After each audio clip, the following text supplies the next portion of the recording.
Commonwealth ગેમ્સના આયોજન મુદ્દે ગુજરાત કોંગ્રેસે જણાવ્યું કે સાંસદ પોતાના વિસ્તાર માટે આયોજનની માંગ કરે તેમાં કંઈ જ ખોટું નથી। કોંગ્રેસના જણાવ્યા મુજબ ખેલાડી કોઈપણ રાજ્યનો હોય, અંતિમ મેડલ દેશને જ મળે છે અને તે સમગ્ર દેશ માટે ગૌરવની વાત છે। કોંગ્રેસે દાવો કર્યો કે ગુજરાતમાં કરોડો રૂપિયાનું બજેટ હોવા છતાં 10,000થી વધુ શાળાઓમાં રમત માટે મેદાન નથી અને રમતગમત શિક્ષકોની ભરતી પણ બાકી છે। હરિયાણા સહિતના રાજ્ય જેવું મજબૂત રમતગમત ઇન્ફ્રાસ્ટ્રક્ચર ગુજરાતમાં ઊભું થાય તે જરૂરી છે। કોમનવેલ્થ ગેમ્સમાં ગુજરાતમાં યોજાય તે આવકારદાયક, પરંતુ પહેલા મેદાન, કોચ અને મૂળભૂત સુવિધાઓ ઉપલબ્ધ કરાવવી વધુ જરૂરી હોવાનું કોંગ્રેસે જણાવ્યું।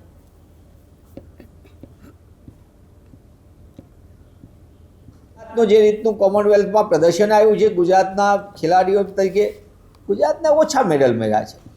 ગુજરાતના ખેલાડીઓના ઓછા છે મેડલ, 0 છે।